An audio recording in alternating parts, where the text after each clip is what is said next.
Goeiemôre. Ons lees vanoggend uit Romeine 5 vanaf vers 1 tot vers 11 en ons tema is alles verander. Kom ons bid saam. Here, baie dankie vir nog 'n nuwe dag. Ja, Here, die herfs is in die lug. Dankie vir reën. Gee ook uitkoms aan plekke wat reënbrood nodig het. En dankie dat U goed is vir ons. En omdat U goed is vir ons, wil ons ook vra dat U sal goed wees vir hulle wat siek is. Hulle wat deur 'n moeilike tyd gaan, hulle wat swaar kry. Bid ook vir boere wat sukkel met back and close hier, dat ook daar sal uitkoms bring. Dan is 'n boer se hele inkomste. Here, wil U ook nou saam met ons gaan waar ons rondom U woord bymekaar is. Dit beteken in die naam van Jesus alleen. Amen. Ons gaan lees uit Romeine 5 vanaf vers 1 tot 11. Opskrif is voorreg van Christenlees. Omdat ons dan nou op grond van geloof geregverdig is, het ons vrede by God deur ons Here Jesus Christus. Deur hom het ons in geloof ook toegang verkry tot hierdie genade waarin ons vas staan en ons beroem ons op die hoop om deel te kan hê aan die heerlikheid van God. Maar dit is nie al nie, ons beroem ons ook op ons verdrukking, omdat ons weet verdrukking bewerkstellig volharding, en volharding lei tot betroubaarheid en betroubaarheid tot hoop, en die hoop beskaam nie, want God se liefde is in ons harte uitgestort, deur die Heilige Gees wat in ons gegee is. Toe ons magteloos was, het Christus immers op die regte tyd vir goddeloses gesterf. En mens sal nie maklik vir 'n regverdige persoon sterf nie. Al sou 'n mens dalk nog die moed hê om vir so 'n goeie persoon te sterf. God bewys egter sy liefde vir ons daaraan dat Christus vir ons gesterf het, toe ons nog sondaars was. Hoeveel te meer sal ons dan deur hom van die oordeel gered word, nou dat ons deur sy bloed geregverdig is. As ons toe ons nog vyande was met God versoen is deur die dood van sy seun, hoeveel te meer sal ons deur sy lewe verlos word, nou dat ons met hom versoen is. Maar dit is nie al nie. Ons vind ons roem ook in God deur ons Here Jesus Christus, deur wie ons nou die versoening ontvang het. Iemand sê dat Romeine 5 is eintlik 'n baie moeilike hoofstuk. En nie omdat hy so moeilik is soos Daniël en Openbaring nie. Maar omdat hy so ryk is aan inligting. En daar is so baie goed waaruit 'n ou kan preek uit Romeine 5, dat jy lank daaruit sal preek. En ongelukkig het ons net 'n paar minute. Daarom gaan ek net stil staan by een aspek daarvan.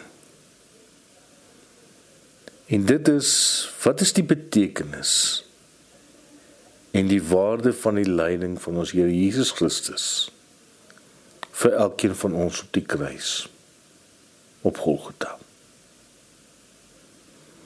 En as ons kyk na die kruis op Golgotha, dan sien ek twee goed wat uitkom in hierdie gedeelte.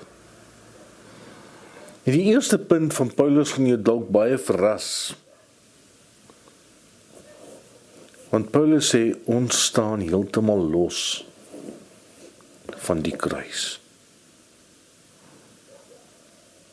Jy het geen bydra gemaak tot die kruisiging nie. Ja, indirek was jy betrokke, want dit is vir jou sondes wat God gesterf het, maar Jy was nie daar nie.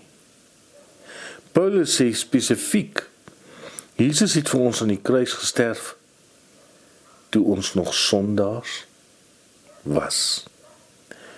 Aan hierdie kruis sien jy die eindelose liefde en genade van God in aksie.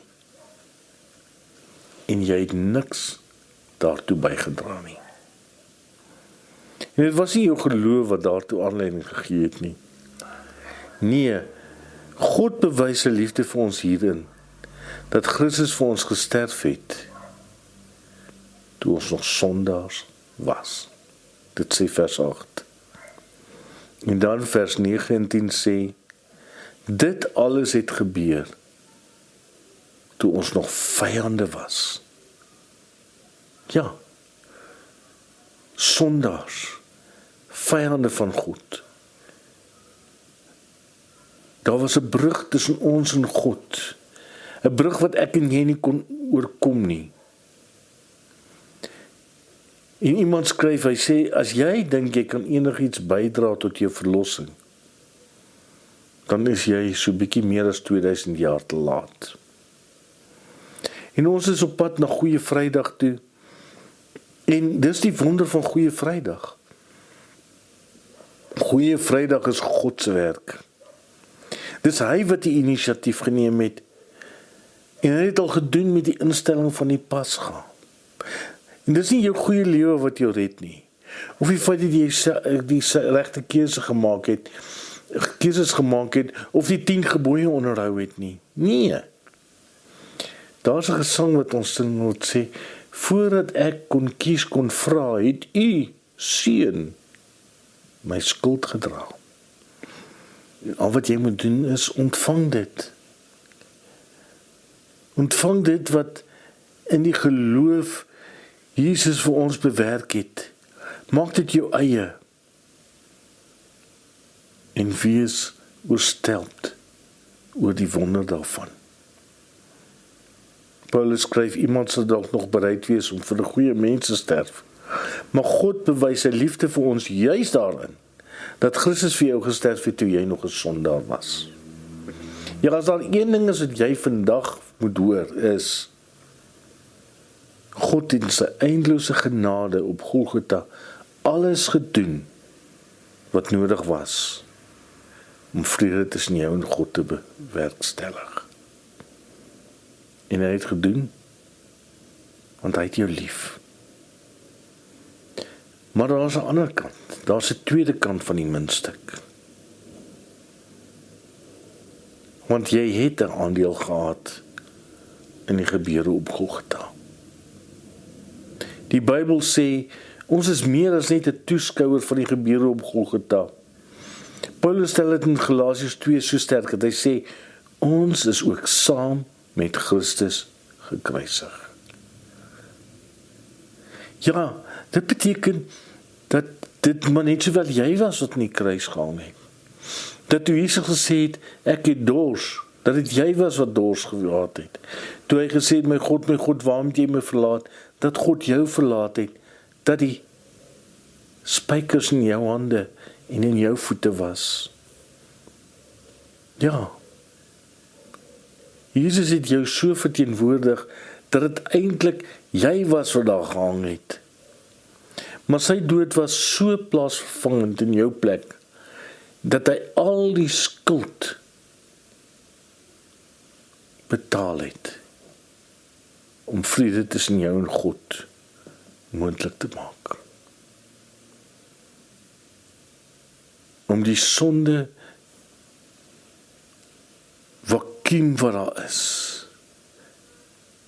die afgrond van sonde te oorspan en namens jou skuld betaal het. Dit is moeilik om dit te verstaan, want net so min verstaan ons dat Jesus dit in jou plek gedoen het. Jy het eintlik niks bygedra nie. Maar dit is letterlik jy wat aan die kruis gesterf het, sodat jy 'n nuwe lewe kan lei. Jesus het nie aan die kruis net vir jou nuwe opsies geopen, sodat jy 'n nuwe blaadjie kan omblaai nie. en in vrede met God verder kan lewe nie. Nee. Wat aan die kruis gebeur het, is dat jy uiteindelik aan die kruis gesterf. Die ou mens het gesterf. Die ou mens wat jy was, het aan die kruis gesterf. Dit is so goed verby. En in plaas van net jy 'n vyand van God is jy nou sy kind. En jy hoef nooit weer afgesny te voel of te wees van hom en sy genade nie. Ja. Romeine 5 is 'n hoofstuk van verwondering. Dit vertel vir ons die era van konflik is verby. Daar het 'n vrede gekom tussen jou en God. Maar Romeine 5 gaan nie oor die dood nie, dit gaan oor die lewe. Want Christus het nie hierdie enorme offer gebring om ons uit te lewer in 'n lewe wat soos die ou doopformulier gesê het, niks anders as 'n gestadigde dood is nie. Nee, en daarom kan jy nie aankarring asof dit niks gebeur het nie, want dit is die ergste vorm van ondankbaarheid wat jy kan indink. Christus het vrede bewerkstellig vir jou en vir my, sodat ons regtig kan lewe. Wat het Jesus vir Martha by Lazarus se graf gesê? Hy het gesê, ek is die opstanding en die lewe. Wie in my glo sal lewe al sterwe hy ook. En elkeen wat lewe en in my glo sal in ewigheid nooit sterwe nie. Ja, ons bestaan nie net meer met 'n swaard wat elke dag oor ons koppe hang, dat ons weet wanneer ons doodgaan, dat die dood, wanneer ons sterf, gaan die dood ons inhaal en ons lewe beëindig nie. Jesus het vir jou kom sterf. Hy het sy lewe gegee sodat die grootste vyand, die doodse mag, vir eens en vir altyd gebreek is oor jou en my. Daarom, as jy hier klaar geluister het, begin lewe man. Gaan doen dit wat Jesus vir Martha beloof het en sê, gaan lewe. Gaan lewe met oorgawe, gaan lewe met vreugde. Gaan lewe asof daar geen beerdkrag en 'n virus in jou lewe is nie, dat daar nie geweld en hartseer is wat die lewe van jou kan wegneem nie. Want God het jou so lief gehad, dat hy sy enige gebore seun gegee het, om in jou plek te sterf, sodat jy kan lewe. Gaan lewe vir God. Ons sing in die stem, ons sal lewe, ons sal sterwe, ons vir jou Suid-Afrika. Maar jy kan lewe vir God, en jy kan sterwe vir God, want daarvoor het Jesus aan die kruis gehang.